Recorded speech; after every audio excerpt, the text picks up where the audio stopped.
তো আজকে আমরা কিছুক্ষণের জন্য ফিরে যাব 1900 শতাব্দীতে। তো 1900 শতাব্দীতে কি হতো, যখন আমাদের খুব একটা মোবাইল ডিভাইস ছিল না, তখন আমাদের দূরে কমিউনিকেশনের জন্য সবথেকে বেশি যে জিনিসটা ব্যবহৃত সেটা হলো ডাকযোগে চিঠি দেওয়া হতো, পাশাপাশি যেটা ছিল সেটা হচ্ছে টেলিফোন। তো আমরা আজকে 1900 শতাব্দীর এই টেলিফোনটার সাথে আপনাদেরকে পরিচয় করিয়ে দেব।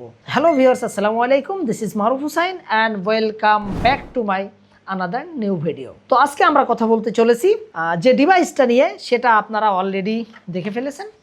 এই যে আমার হাতে যে ডিভাইসটা আপনারা দেখতে পারতেছেন, তো এটা মূলত পুরোপুরি টেলিফোন বললেও ভুল হবে। এটা মূলত জিএসএম সিম সাপোর্টেড একটা ডিভাইস, যে ডিভাইসটা আপনারা সিম ইউজ করে বাসা বাড়িতে বা দোকানপাটে অথবা ব্যবসা প্রতিষ্ঠান সমস্ত জায়গায়, যে জায়গাগুলোতে আপনার ফোনে নেটওয়ার্ক কানেকশন পায়, এই জায়গাগুলোতে মূলত আপনি ব্যবহার করতে পারবেন। তো প্রথম দেখাতেই এই ফোনটির বিল কোয়ালিটি আমার কাছে খুবই ভালো মনে হয়েছে। এর ভিতরে আপনারা পেয়ে যাচ্ছেন বড় একটি কিপ্যাড এবং বড় একটি ডিসপ্লে, পাশাপাশি ব্যাকলাইট আছে। এর কিগুলো বড় বড় হওয়ার কারণে বয়স্ক যে মানুষগুলো আছে তাদের ব্যবহার খুবই সহজ হয়ে যাবে। তো হুয়াওয়ে F501 এর ফিচারগুলো মূলত হচ্ছে এটা জিএসএম সিম সাপোর্ট, তারপরে এর ভিতরে আপনারা পাবেন caller ID, speaker phone, SMS support, phone বুক, কল হিস্টোরি, ব্যাটারি ব্যাকআপ এবং ইমার্জেন্সি ডায়াল বাটন। অর্থাৎ এটি দেখতে ল্যান্ডফোন হলেও কাজ করে সেম টু সেম মোবাইল ফোনের মতোই। তো গত 3 দিন যাবত এই ফোনটি আমি নিজে ব্যবহার করেছি এবং যে কথাগুলো বলতেছি এটি সম্পূর্ণ আমার রিয়েল এক্সপেরিয়েন্স থেকে।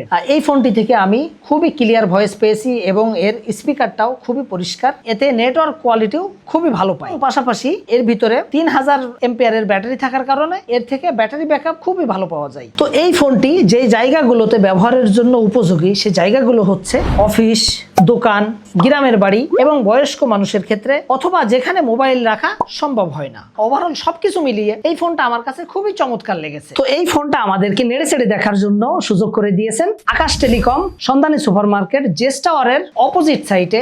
এই ফোনটা আপনারা সেখানে পেয়ে যাবেন। তবে এই ফোনটার প্রাইস সম্পর্কে আমরা যদি আপনাদেরকে বলি, এই ফোনের প্রাইস পড়বে 2000 বা তার একটু আশেপাশে, এবং আপনারা যদি ডুয়েল সিম ইউজ করতে চান সেক্ষেত্রে আপনার বাজেটটা আর একটু বাড়াতে হবে। সেক্ষেত্রে আপনার বাজেট হবে 2500 থেকে 3000 পর্যন্ত হতে পারে। তো ভিউয়ার্স, এই ছিল আমার আজকের মতো 1900 শতাব্দীর একটা ডিভাইস নিয়ে নড়াচড়া। পরবর্তী যে কোনো ভিডিওর জন্য আপনারা আমাদের সাথেই থাকবেন, এবং এখনো পর্যন্ত আপনারা যারা আমাদের ফেসবুক পেজটা ফলো দেননি এবং আমাদের ইউটিউব চ্যানেলটা সাবস্ক্রাইব করেননি, তারা একটু অনুগ্রহ করে আমাদের ইউটিউব চ্যানেল এবং আমাদের পেজটা ফলো করে দিবেন।